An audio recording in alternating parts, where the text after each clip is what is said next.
Detroit is Different is where you get information, artistry, history, music, and even comedy. Detroit is Different, a home for the culture of Detroit. Visit online at DetroitisDifferent.com today. Hello, Miss Steffany Washington. This is our guest today on Detroit is Different. Steffany is all around phenomenal. Like, she is a part of NABWIC. She is a community organizer. She recently put her bid in for the mayoral race for Detroit. She's also a parent advocate for various women. Like, we've had a number of conversations on just helping our community members and women specifically with mothers. And I really like, we'll get into that shortly. But anywho, all in all, she is another woman in Detroit doing her thing. I also met her a few years back when I made the call for Juneteenth. And she was one of the many dynamic people that signed up. And she also helped with putting on the first Juneteenth Jubilee event at the Charles H. Wright. And they had like a whole area full of activities for the kids around like building and STEM and you name it. So welcome, Steffany. How are you today? Staying blessed, staying great. How about you? I can't complain, you know. Will it make a difference? Right. That's so real. So, Steffany, tell me about your background in Detroit. Like, what is your story? Like, where your family from? How'd you get to Detroit? Tell me your Detroit background. Absolutely. So I'm from Detroit, a native Detroiter. My family is from Joy Road, Livernois. My block, I still live on the block that I grew up on. Mm-hmm. And that's pretty much it. I've just been here most of my life, minus high school. My mom took me out so I can have a fair chance at a really good education in Livonia. And so I went to Stevenson, Livonia, and then we immediately came back because we need to be coming back. Take the stuff that you learn from other environments that are a little bit more enriched and bring it back to enrich our neighborhood. So that was the key. So is your mom from Detroit? My mom is from Detroit as well, from Juro, Illinois, Mackenzie Street. So, yeah, we've been here our whole entire lives, our whole entire family. Yeah. Okay. What about your dad? Is he from Detroit? Ooh, see, my dad is from Detroit. He is. He's a Detroiter as well. And yeah. Okay. So when you said you got taken out of the city for a minute to go to Livonia, what was the contrast with that? Like, did you go to a middle school or elementary school in Detroit and then to Livonia? Like, how was that experience? So for me, my mom had took me out of, due to the schools here in the city, I had ended up going to Academy of Oak Park, which a lot of the kids in my neighborhood ended up going to. We caught the bus there and back. I was getting kicked out a lot for being like the class clown, but also because, in a sense, the way that the teachers were teaching it wasn't teaching me anything, and most of the time I'm self-taught, but also the teachers and the curriculum was not fun. So I missed out on a lot of that information in middle school, and my mom was like, well, if every time you come to school you're getting kicked out, well, maybe we need to change this environment for you. So not only take me out of Detroit schools, but take me out of Oak Park School too as well, and then put me into Stevenson. And we moved there, and I had to choose between Franklin and Stevenson. And if you know Franklin and Stevenson, it's a big difference based upon the income and different things like that. So I had to choose, and I chose Stevenson. It was very, very scary because it was only like 5-6 people in like the yearbook going all the way back to like 1970 something. I was like, I think I'm the only black person here. I don't know. But it taught me a lot. It taught me the reality of life. It was only so many black kids there, and they call it Little Africa the same way. Wow. Yeah, kind of how like Detroit is like Little Africa, and everybody comes here and they get, what they want, then they leave and go, Yeah. Interesting. Take it. So it taught me a lot, but it got me prepared for the reality of how life is really set up. Okay. And also being access to a lot of the programs that they had, activities. I was a part of debate. I was a part of rugby. I played sports. I participated with choir. I did a lot of home ec. I did sewing.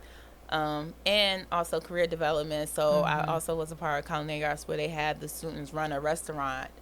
And literally we were all taking turns at different job positions. So you would be the manager one day, then you would come back and like the next minute you were the bus person, so you was washing, Right. so you were serving, and you figured out where exactly do you fit in, because sometimes everyone wants to be the boss, but when it's time to be the boss, it's like, I Yeah. might want to just go over here and like just bring the people to the table. I don't want to do all the extra stuff, you know. I'd rather just be the employee and the employee.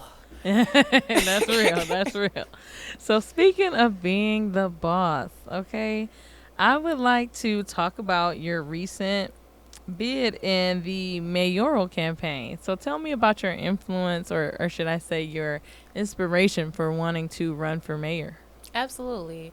So my reason for running for mayor was because I am a community organizer and also a community leader, but a lot of times in this field, we don't get the attention that we need to get the job done, and we waste a lot of time. And not to say it's a waste of time, but in a sense it is. We waste a lot of time going to multiple public meetings that they say show up to, and we need people to show up to, but then it still doesn't get you any results. So it's like a constant like a rat in a wheel. And I just got exhausted of it. And a lot of people who are capable of doing the jobs that people are holding and getting paid a somewhat decent salary, there are community leaders and community organizers and organizations that are more capable of doing the job. So how about we put those people in those positions? Okay, interesting. So tell me about your some of the work that you have done in the community. Some of the work that I've done, I've helped over 150 residents save their house from tax foreclosure. I've helped residents figure out how to do home repairs, simple home repairs, drywall, tiling. Right now, I'm currently working in an area where I'm helping residents get their home repaired with the grants. So really the main thing that I'm about here in the city is about community development, economic development that really isn't touched on. Everyone's always worried about crime, but in order to solve crime, you need to have businesses, especially small businesses, but most importantly, resident-owned businesses. Here in the city, and we have a lot of it, but we just need someone to kind of explain and simplify it, but not with all the paperwork, but simplify it for us so we understand it. And that's been the main issue here when it comes to the government and just navigating through it, is understanding the language and breaking it down so that, you know, Detroit residents understand it. A lot of this, 50% of the city is illiterate. So, and this is a working class. Yeah. And this city is nothing but working class. So anything that they post, you know, the residents don't know to go. They do, but they don't have the time when you're in survival mode to actually you know, stop and research what's going on. Why am I voting yes or no for proposal? And why am I voting for this mayor? Am I even seeing all the candidates that's on this ballot who are running for these positions? If someone is a write-in, you don't even know that I exist. Yeah. Unless I have a ton of money. So it pretty much defeats the purpose of me running if I don't have the money. So, you know, I'm really just, I wanted a fair chance for us to actually play in a game of gaining access to money, but also really getting access to the programs that they showcase to the public, but really the only select few actually get to access it to the full capacity to where they can feed their family. That's real. So I hear you've hit on quite a few things. So let me go back to the piece of kind of like breaking stuff down for families so that they can understand their rights with property and how to fix up their property. Tell me a little bit more with that. Like, how have you made that realm a little bit more palatable for people? Absolutely. For me, what I realized when I bought my house in 2015, I bought my house, and originally I was going to like rent me a loft downtown because I was working as for real. I was like, it's lit. I'm a table game dealer, and like I bring home like 1,500 every 2 weeks, and I work probably like, I'd say like probably 56 hours like every 2 weeks. You know, and I was like, okay, well, I'm gonna go ahead and give me a little loft real quick. And my uncle was like, nope, get you a house. So I bought me a house, and I realized that, okay, like oh, I have to really fix this stuff up, or I have to Mm-hmm. pay someone. And I was like, this is not in my budget. So I hear that. I don't think it's That in no way. homeownership, yeah. Whew. Listen, no one be prepared for it. But the reason why I started watching construction was because I realized that anyone can be taught anything. Mm-hmm. You just have to simplify and use the language that whoever your audience is, you use that language. So Mm-hmm. here in the city, I just simplify it like, hey, boo, like, get this grout. And Mm-hmm. you know what I'm Yeah. saying? Yeah. Different things like that. Use a spacer, make it fun, make sure that you build that community so people can understand that sharing it. Because a lot of times, one person is trying to do the job on a whole entire house and you can't do it. You Right. can do it, but it take a long time and it take a lot of mental capacity. But along the way, I've helped volunteer with my friends to do work on their house. So we share volunteer hours with each other. Nice. Yeah. Nice. So tell me a little bit about NABWIC. First off, what does it stand for our listeners? I know what it stands for, but go ahead. Absolutely. NABWIC, the National Association of Black Women in Construction. These are women who are trying to navigate Black women, minorities into construction and gain access to government contracts and just to be inside the room where the money is at when it comes to construction. Right now, they killing it. They killing it. I just seen my ladies this weekend. You seen my post, but Yeah. like talking to them, they like, where you been at, Steffany? Like, it's time. Mm-hmm. There's so much money on the floor, and the goal is to help rebuild the African American community. Because Yeah. how can you build someone else's community and tell them what they need or what they want? We have so many people coming in doing consulting for us, but they know nothing about us. You know, they know nothing about the environment, they know nothing about the history, know nothing about the people. Even though you come into the city, you may look at someone, how they present themselves is not, most desirable or most comfortable for other people who aren't used to it. But we know, you know what I'm saying, what it is. So that's it. I mean, so Okay. what got you interested? I mean, don't say that's it. That's the whole point as to why we here. Right. Because I didn't know about NABWIC until I met you. And, you showed me about laying the floors and stuff. And don't get me wrong. It's a beautiful thing, everybody, to know how to do work on the home. But, yeah. Right. Like, I'm one of them people where I'm going to have to save my little pennies. You know what I mean? So I can make it rain on you or whoever else want to do it. Please do. Make it drizzle. So, yeah. But outside of that, yeah. So what made you interested in NABWIC? Like, how did you hear about it? What happened? Mm-hmm. What happened was there was a event. I seen it on Eventbrite, I believe, and it was at Club Floods, and it was like all these It was African American something construction, African American and construction. I was like, let me come here because I love construction. And I was like, I was scared to go in. And I was like, then I walked in. I was like, I walked back out, and I was like, I called my best friend. Like, I left. She was like, why you leave, legit? I was like, because it was just too many people, and everybody in there were architects and builders, and they own construction firms, and they were active and stuff. And I was just like, I don't stand a chance up in here because we don't see it. Yeah. If things are visible, if people don't have representation of it, then you don't know how far you can go. Right. And my best friend was like, girl, you know how to work a room? Like, ain't no way. She was like, if you don't go back in there right now with your cards. Because I had left my cards, my business cards and everything. She was like, if you don't go back in there, Steffany, like, you know what you're doing. Right.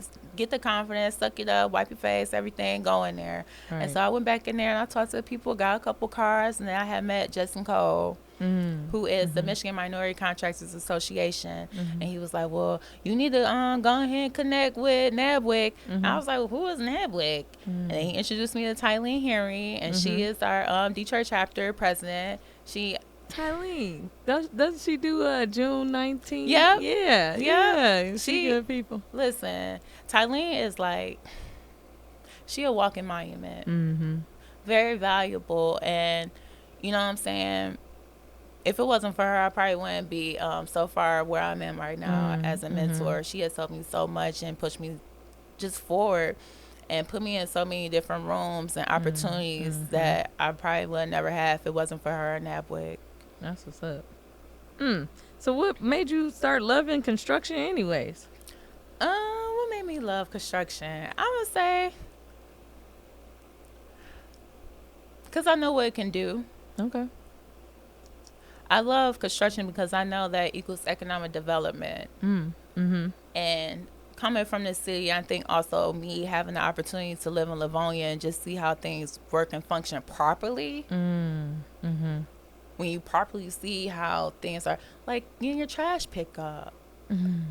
Like, getting picked up at the bus stop. You know what I'm saying? Like on time. Like those different things. It really changes your perspective on how you're being treated. As an individual, as a human, as a person who pays taxes. Even if you don't pay taxes and you get a tax exemption. Like, just the overall how you're being treated in your community, in your city. So I was like, came back here, I was like,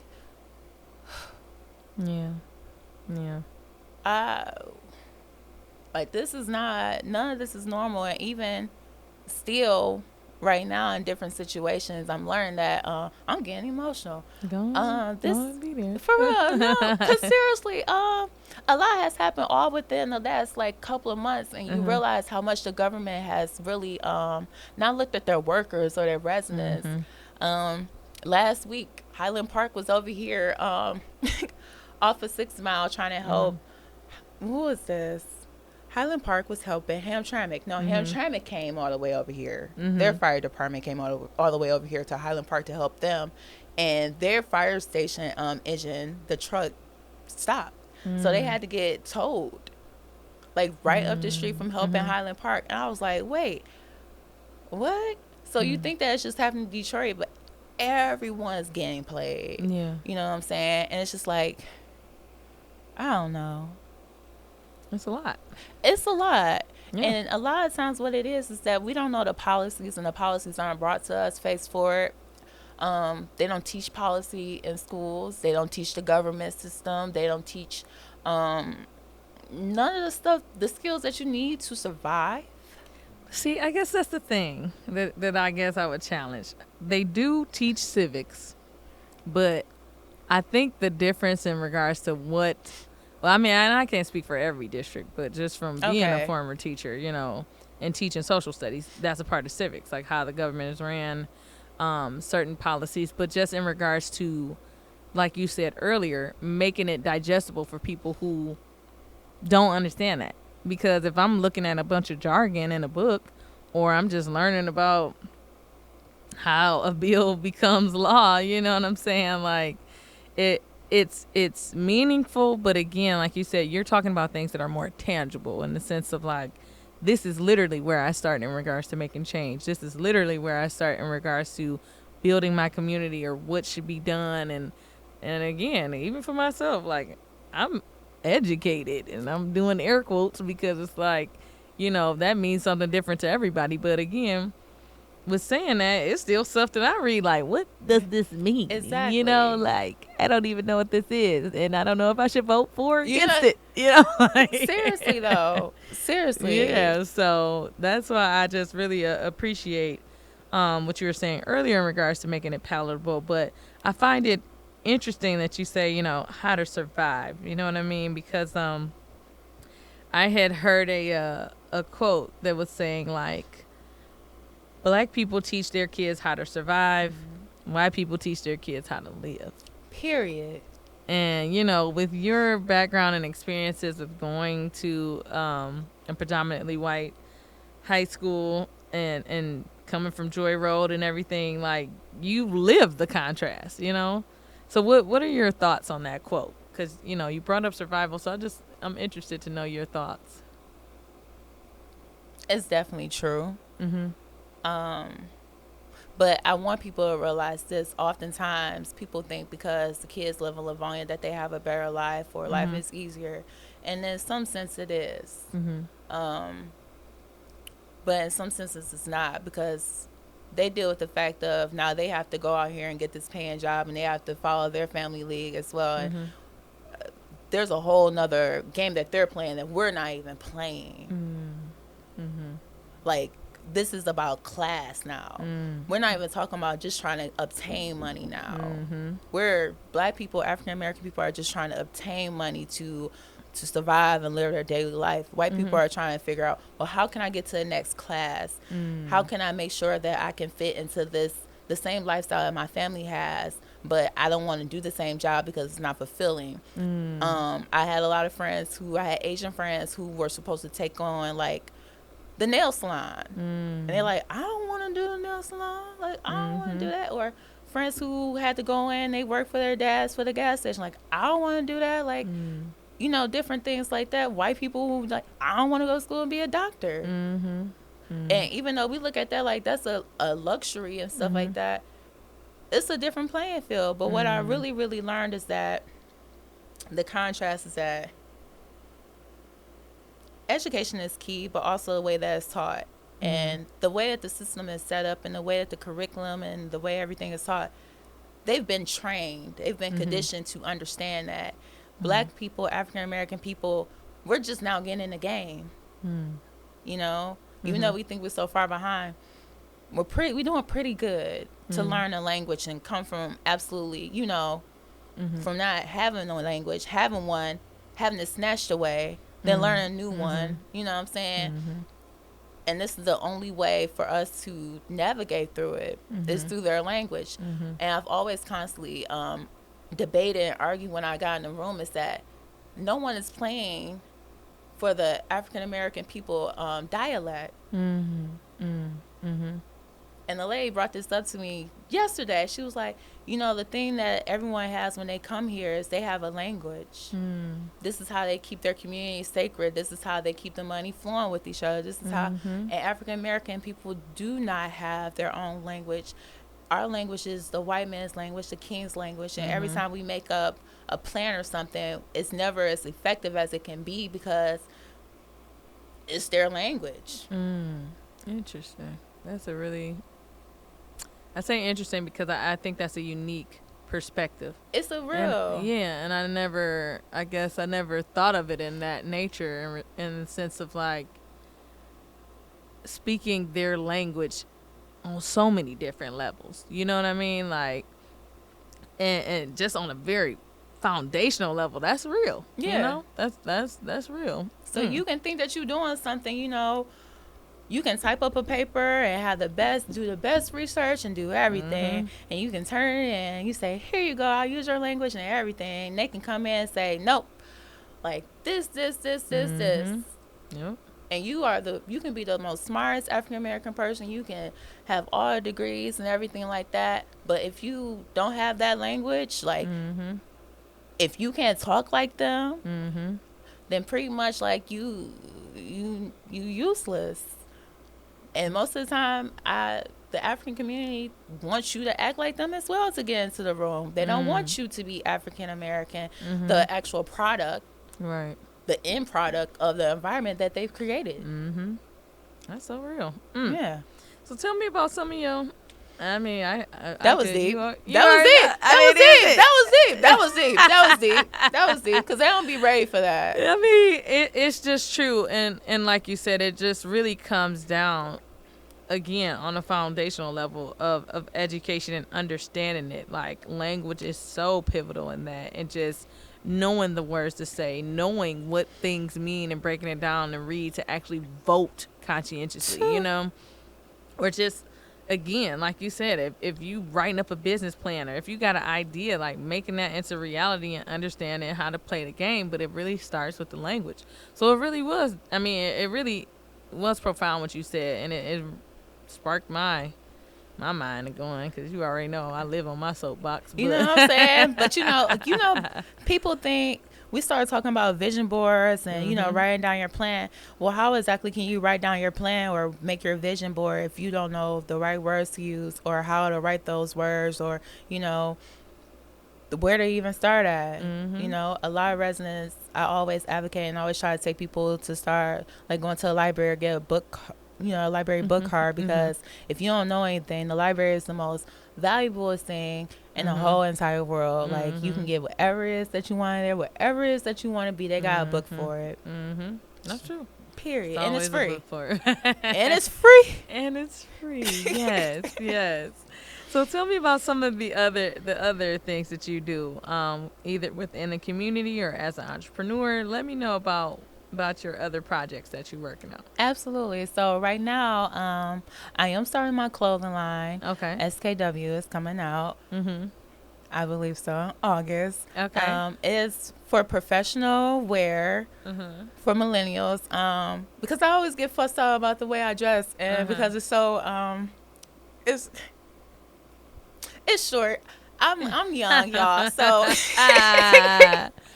I'm young, so my clothes be a little bit. So I said, if they want to keep fussing me out, at least I'll make a clothing line and get paid off it. Because every single day people compliment me on my clothes and they love it and stuff like that. So I said, well, you know what? Let me go ahead.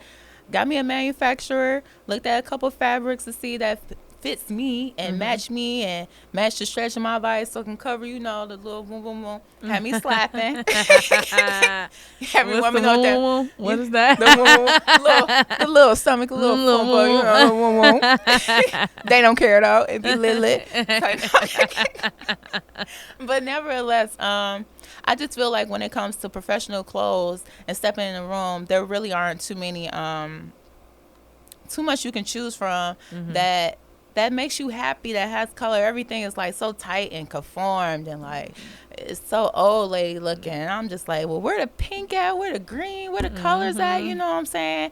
To liven it up. Yeah, liven it up. Because that's why it be so stressed in the government. Ain't no color. Everybody just, the red, the blue tie, or, you know what I'm saying, the black suits and stuff. So I'm trying to switch it up and give the new millennium and the older people, everyone, a fair chance to just have some color now. So ladies, look out for SKW. Also, Harvest Greatness is my other business, and that's about mental health.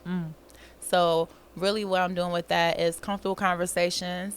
We had one like month before last, and we're going to have one next month, and we're going to be talking about PTSD. Because that's very, very, very serious in our community, and on so many different levels, from just living in this environment to the day-to-day things that you deal with. Then when it comes to like your actual job that you have, a lot of community organizers and leaders and social entrepreneurs and people who work in the government, everybody, the whole community, it's like a domino effect of like things happening all at one time, and it's just like a butterfly effect that we all don't see until you put in a situation and you like, hold up, like, wait a minute, like this was a lie. I was not expecting this, you know. So I'm learning a couple things. I think that's why I'm about to start working or volunteering a little bit of time, or at least taking donuts or something up to the fire department, just due to my experience that I've had a couple weeks ago. It kind of took me for a loop, and I really think we need to start doing like in-services with the fire department and ambulance people. So that whole department and the police department, because it's very traumatic. A man was hit off of a motorcycle like late at night. It was like 2:00. I had just got done partying. When was this? Last month. Oh, last month he was hit. I was at the Coney Island.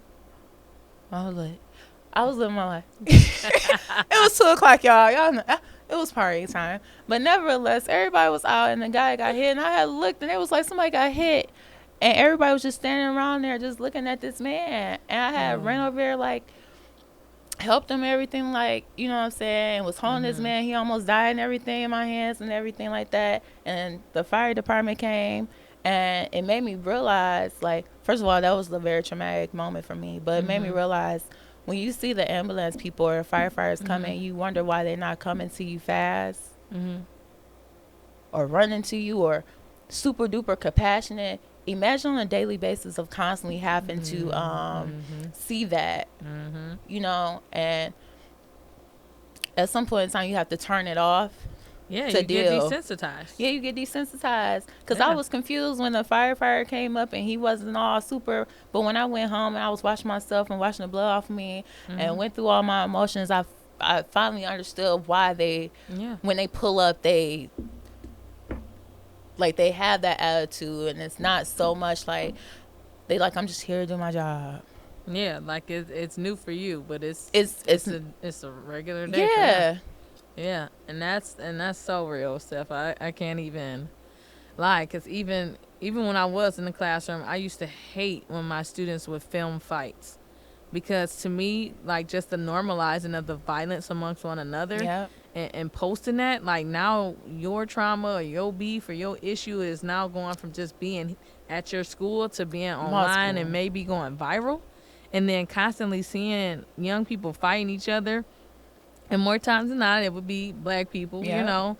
But again, just normalizing the violence and then making people desensitized to people getting hurt and embarrassed. You feel me? You know, so yeah, I feel you, just in the sense of like you said, for them this is their job, and for us it's like, oh my god, Hey. yeah. So it's wild, but For real though. I do want to shift gears back to the SKW Yes. piece. So you want to add color and what else to professional wear? A little shortness. A little shortness. Tell me about that. What's that about? Because a lot of the clothes, I'm 29. Okay. And I come from the era of, kind of like Clueless, Legally Blonde. Whatever. You feel me? So if anyone ever sees me, I probably kind of look and dress like that. I wear the skirts like that. I wear. You see what I got on today? I kind of look like Legally Blonde. But that's my.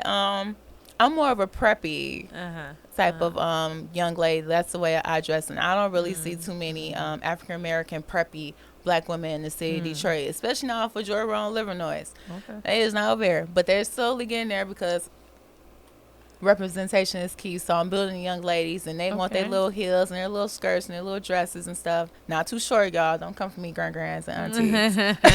I tell them, you gotta wait till you get to a certain level, age. So you like a sexy preppy? Is that what your style is like? That is a little Spice Girl. You know what I'm saying? little sexy prep. Okay, you know what I'm saying? That's real. So you mentioned the clothing line, and you mentioned, is it Harvest Greatness? Harvest Greatness. Okay, and that's about the conversations around mental health. Yes. And you mentioned the one with PTSD. Women, really touching and helping women, but it's really about mental health, because I, having my son and dealing with anti-depression, which is while you're pregnant, it was really, really hard, and I really had no one to help assist me through it, and my doctor had tried to prescribe me stuff, and really the pills that she gave me made me even more crazier, so I had to take it off while I was pregnant to help my depression, and then afterwards, the post, what is it? Postpartum depression. Thank you. It was a lot. Yeah. It was a lot. Yeah. And I had, when they say that when you have your kids and you lose a lot of friends and stuff like that, you really, really do, because you're really trying to figure out who you are.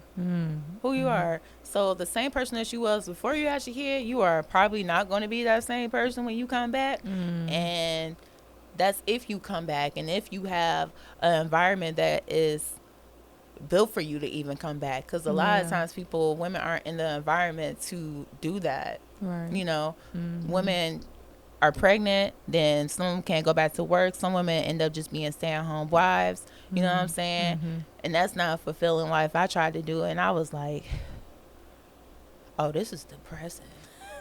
I was like, I thought this was supposed to be lit. This is not lit at all. This is depressing, because I know, well, for me, I'm a very proactive person. I like being outside. I like being around people and stuff like that. So for me to be in the house all day and just like 24/7 with my kid, because that's what the social norm is for women, especially African American women, to just hold everything and do everything and just and I'm like, oh no, this is not no, because no, because before this I was I was a young professional, and I always been career oriented. So for me to be a stay-at-home mom and to give that up, my uncle was like, Steffany, like, that ain't for you. And most importantly, don't ever depend on a man solely. Solely. And a lot of times women, after they have a kid and stuff like that, they depend on a man for financial stability and pretty much to take care of them after the kid, because that's just that's how it just gets set up out of nowhere.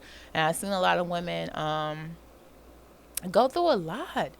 Go through a lot, and just the mental space of trying to find themselves, their identity, the hormones, you know. Who are you? And if you ever talk to a mom or ask her, like, do you know who you are? Have you found yourself yet since having your kid? And 9 times out of 10, every woman would say no. They have not been back to themselves. And you ask them the percentage, they'd be like, less than 50%. I mean, I would, to be honest, I think you should really do a study for real on that and just see, because, you know, you can get 100 women. But I agree. I just always think that, like, as, you know, I think it's funny because people talk about how the difference with men and women, and how, like, men don't talk and women always be wanting to talk and stuff like that. But we don't talk enough. No. Not about the stuff that's important. No. You know what I mean? And don't get me wrong, not all women, but I'm just saying, like, you know, you and I have had conversations time and time again about just certain information that women don't know about their bodies, about their health, and just basic stuff, even like you said, in regards to, like, preserving your identity while taking on new roles like motherhood, you know? Because there's so many changes, you know? And that's the part for me that I don't think enough of us talk about. Just like, you go through so much hormonally, emotionally, and physically, to where it's like, what? I gotta keep this together and take care of this new person I don't even know for real. Listen, like, you know, after I had my son, I looked at my shape. I was like, God, how am I gonna get back? God, how am I gonna get back to my banging body? Like, please, God, I'm keeping humanity going, God. I'm keeping the DNA going, God. Please give me my body back. I was not that bold. That is funny. Oh man, good stuff. So with being, how old is your baby? My son is 3, Noah. Okay, young Noah, little Noah. Yes. But yes. So how has that helped or influenced your entrepreneurial goals? This gonna get deep. This gonna get deep. My whole entire life, I've never wanted kids. And this is I feel like we should really start having that conversation. Like, women who don't want to have kids, like, it's okay. But I never wanted to have kids, and I got pregnant. And I was like, what in the heck? So going along with it and things like that, my son has really, really, he made me tighten up. What I thought I had under control, what I thought I had my life set, and I thought I was following my plan right, because you know, they always say, if you want to make God laugh, tell him your plans. Like, oh, I thought I was doing this. Like, no. But he really was the one who got me really set in stone with Washington construction. I ended up going to Michigan Works. I was like, you know what, I can't be a stay-at-home mom. Like, I need to build something that I love and that I'm going to stick with. So I was like, well, let me go ahead and, like, join the electrical union. I was going to try to join the IBEW. And when I went to go to Michigan Works to get hired into one of their pre-apprenticeships, they told me that it was a wait at DTIT for it. And then I had to, like, wait weeks, and then I had to, like, I sent this email, like, y'all playing with me. Like, y'all advertising all these jobs and opportunities, and ain't nobody getting them. Ain't nobody going into these schools. And, like, right. You know, so they was like, well, we have an opening for carpentry that you can get into. And I was like, okay. So I went and did that. And then I tried to get hired at different places. The city had threw a big expo called, like, Build Expo or something like that for construction. And all the students that went down there, and only one got hired out of, like, it was about 15 of us that went down there. And out of the 15, only one got hired. And it wasn't for a construction job. It was for housekeeping. And she was a black woman. And most of the guys there had construction experience, and they also, like, some of them had worked at the plant, so it wasn't no excuse for why they wasn't getting hired. And the one place that I had asked for, the guy was trying to put me somewhere like doing like pretty much a plant job, and I ain't no plant job type of person. I've never applied. Like, I almost get there to doing it because they be like, the check hit, and this is what everybody, if you get a plant job like in the hood, it's like, oh my God, you work at the plant, like, he got the money, she got the cash, she got thumbing. But nevertheless, that's never been my thing. So I was like, you know what? I'm not a laborer. Yeah. I love doing the work, you know. It makes me happy, but I would never really just do it on a day-to-day basis, like, as my job. I'm more of a walk in, bring the opportunity for the construction. I'm the one in the back end, like, doing paperwork, making sure that stuff is good. I love paperwork in a sense, and I love connecting people. Public relations is really my main thing. Okay. That's what I was trying to do. And there was no avenue for that. So I had to build my own avenue for myself, watching construction with community engagement, public relations, and building, the DIY workshops to teach residents how to do their own home repairs, and referring people to construction workers and contractors who can do a job, who are good, because a lot of times we have issues with that. And even right now, like, I'm kind of thinking about making my own little Angie's List. Like, it's Stephanie's List. You know what I'm saying? But for real. But with contractors here in the city, because there's a lot of work here to be done in the city. A lot of money. Stephanie's List. For real. We're going to have to come up with a I like something catchier. I don't like that. Cause I don't like that. But you good. I was just trying to throw that out there, let you know what it is. Yeah. I'll come up with something. Yeah. Because I want a thumb. We want a thumb. You want to get it? I want a thumb. Okay. Thumbs to some money. No, that's real. I like that, though. I really like that idea. Also, for all of our listeners, do not steal it. Because they were said here. Do not. What I'm saying? Do not. Because I'm petty and I know paperwork, y'all. And I love... I know layman's term. I know King's language. I'm one of the scholars. You definitely made that clear. Okay. But yes, I feel that. So yeah, that's good though, that your son helped you really get it together and step up. And I really like that your child was a motivator for that. Definitely. Like that's really good. Just for the simple fact that, like, a lot of people don't talk about how their children help them become, like, dreamers. And I'll say that in a sense, because we always talk about how people should be there for their children, but we never really hit on how people's children help them become better individuals and citizens and just people, Like, he has saved me from a lot of things. Yeah. A lot of things. That's what's up. And you know what I'm saying? I feel like for me, my mom has built such a great foundation for me and always known when to snatch me in and out. And I think me living where I live at and my son, like, just hearing the gunshots and different things like that, it's just like, I got to do more. Yeah. Because I really don't want to leave the city. And a lot of people be like, some of us, some of the kids in the hood that the older people they see and they know that's supposed to make it, and they just know that that kid is going to make it. They're not going to get swallowed up by the streets and stuff like that. I'm one of those kids. And so I'm trying to protect my son and make sure he's one of those kids so that he can protect the community as well, because we're valuable. Right. You're valuable. The people who are able to translate this information into the community is valuable.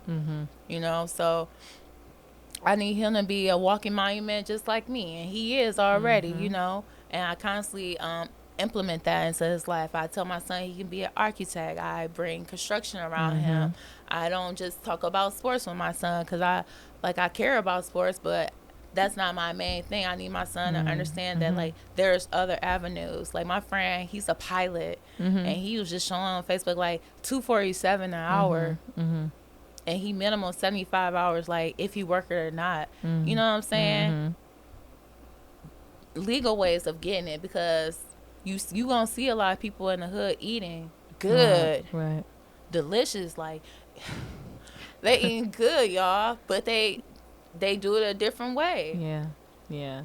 So I do want to ask you this, because I hear you talking about how, unfortunately, Detroit has brought you trauma, but it has also pushed you to do more for your community, because you want to see Detroit grow. You want to see Detroiters thrive, and that's a very beautiful thing, just considering that we are on Detroit is different, Period. And the only way, like, and I like to hear that, just for the simple fact that, like, it could go one or two ways, like, people have very tumultuous love stories with Detroit, like. Listen, don't think for a second. Listen, y'all, I love my city so much. Like, even when some of us, we want to leave because we know we have, my cousin cussed me out legit like yesterday and told me I'm not even supposed to be here. I need to leave. Because Wow. I'm not, you get what I'm saying? Yeah. Because I have a fair chance making it somewhere else. I should have way more money. I should have way more things right now, just off of all the education, all the stuff that I've read, all the knowledge that I have, all the people. As an African American person, it doesn't matter how big your circle is, the connect that you have, how hard you build, how many black people, the professional, all that stuff does not matter when you still have to battle against the white people. Yeah. Yeah. Like, my whole team built and better than their team and way better experience, but they already there. Yeah. Yeah. That's real. Just the equitable access to opportunity. You feel me? So Yeah. they like, Steffany, come to Atlanta. Yeah. I mean, Atlanta is booming for black business, but you're right. Why we need to do that here, because we are one of 10 cities in America that's still predominantly black. Listen, we about to. Like, And we about to, because that is the main thing that I'm about, economic development. People say, like, why you don't go out there and go to little, the marches and stuff like that. Listen, everybody has a position. Okay, stay in your ministry. You feel me? I'm not coming out here, and I'm so serious. I tell people, unless y'all want to go and just infiltrate the government with us, then leave me alone. Unless you want to learn how to get these government contracts, then, like, leave me alone, because you can't navigate a neighborhood, a community, if you don't want to infiltrate the system. Right. You can argue, you can fight, you can, oh, they're terrible. Like, everybody get these groups of black men together 24/7. Get them all together and get them signed up to be the police officers, so that they can police their own neighborhood. Okay, speak on it. Interesting. You feel me? Yeah. Don't keep rallying people up because it makes you feel good, or it gets you seen. Rally these people up and give them job opportunities, because DTE is hiring. Okay, let's get them hired. The IBEW is looking for people right now to join the electrical. Get these people ready? Right. Residents need to get these quit getting ready and rallying people up for stuff because y'all just want to be mad. Right. You gotta have purposeful anger. You have to have a period. So don't bring me out here unless y'all want to come in here with a real plan. Right. And I really feel like that's what we should do as a city and as community leaders, and not just black people, because a lot of times when we have this conversation, I know it triggers a lot of people. They'll be like, we want to just keep black people in it. But I always tell people, for us to get to this point, it was not just black people. It was not just black people who got us to this point. You feel me? And whether or not we like it or not, it's true. Because everybody in reality is going through some similar things. It's just not visual to us. It's not visual. I know you thinking like everybody ain't getting oppressed. Everybody ain't getting played. You know what I'm saying? I would just say it's different levels of oppression. It's not seen through our eyes because we're not around it. I mean, I'm not discrediting anybody else's story or anybody else's oppression, but I will say this. But wait, hold up, wait, because I already know how you feel. But let me say this. African American people, black people have had it the hardest. other people can come here in this land and benefit off of everything that we work for and try to gain access to. So yes, it's hard for us to kind of bring other people in. Maybe we shouldn't bring other people in, but sometimes you need an ally. And a lot of the times when I wanted to get into rooms, the person who was standing in front of me was black, and they didn't let me in the room. And if they did try to let me in the room or was willing to let me in the room, I had to work 10 times, 100 times harder to get inside that room compared to that white counterpart who was willing to let me in. But this is the difference. And this is what I'm going to just say. Because the sad part is this. First off, I'm not discrediting anybody's oppression. I'm not discrediting any allies or any people that looked out for us from different ethnicities or cultural backgrounds, whatever. But where I'm at is this.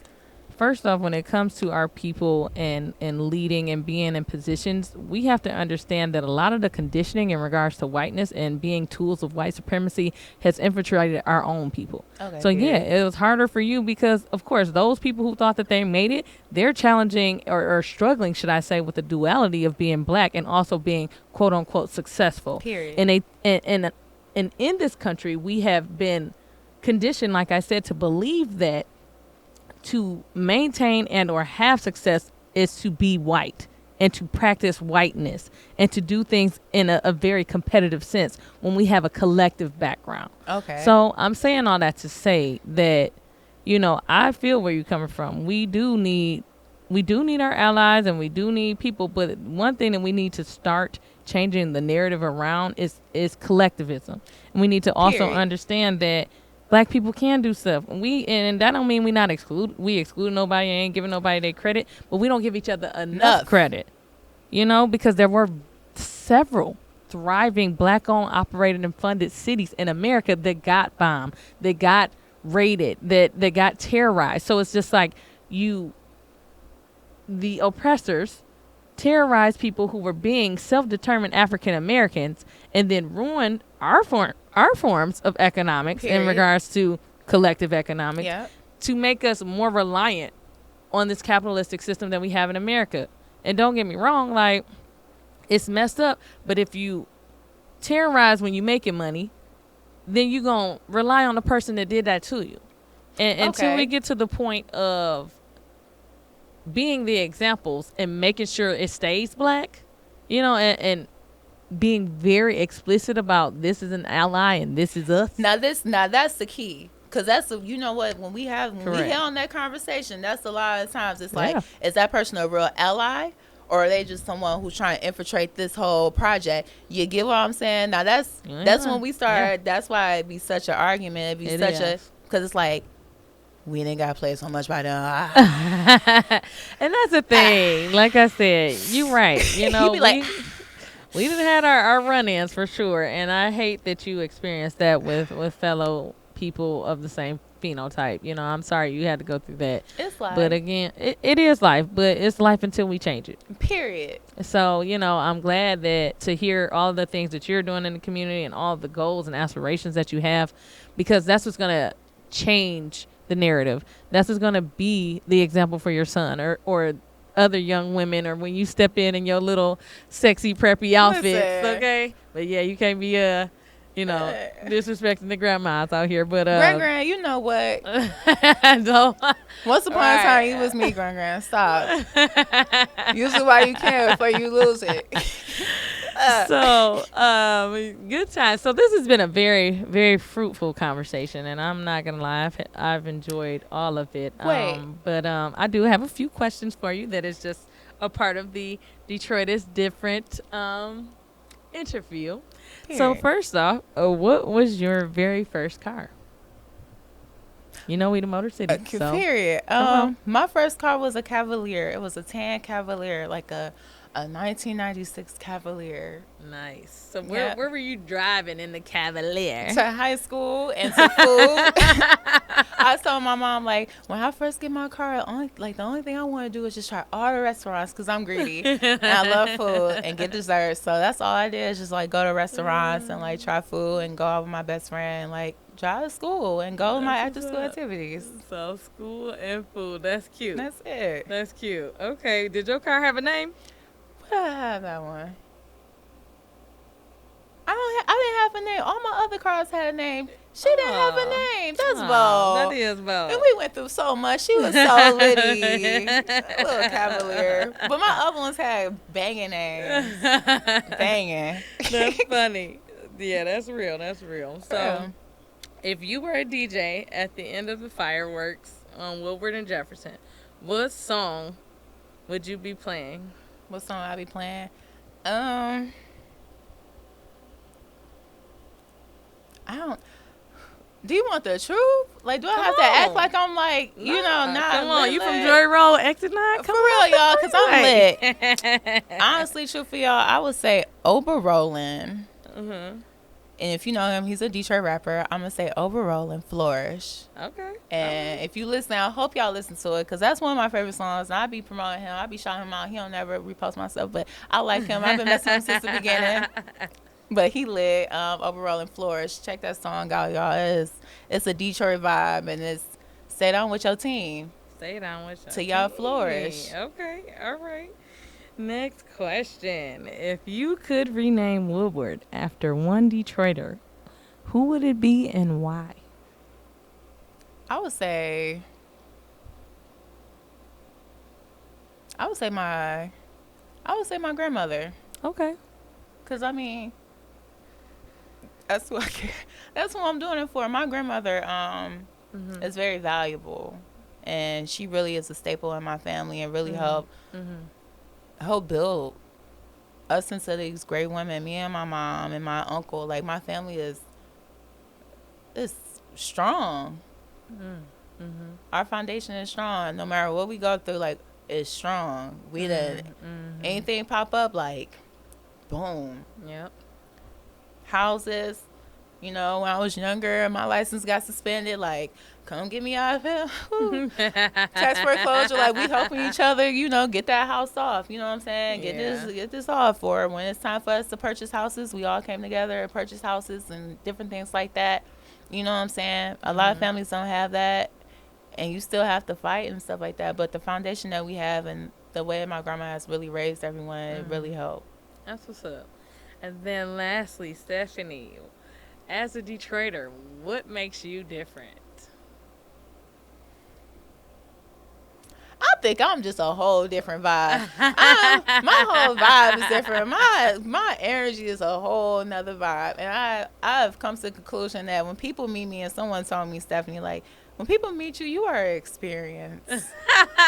It's like, no one's ever prepared to deal with you. I was like, but I be lit, though. So okay. I would say my personality and my fashion. My fashion is really, really different. Okay. All right. So you are a whole vibe. Thank you, Steffany. Do you have any parting things you want to say before we conclude this interview? Thank you for this platform, and thank you for constantly pouring yourself into the community. I don't think people realize, and I say this to every community organizer, leader, and person who, for real, because I'm so serious, people think that these events, people think that, like, this stuff is just for fun. They just think that this is just for fun. When I was younger, my auntie used to take me to so many different community events that were thrown through, organizations getting access to money from, the banks and different things like that. And people don't realize all the time and energy that goes into building and stuff and building these platforms for them to see, So thank you for your time, and thank you for building this platform and this foundation for the next generation and the next person, to be able to do it. It could be a little bit smoother because it'd be hard being the first one making a template.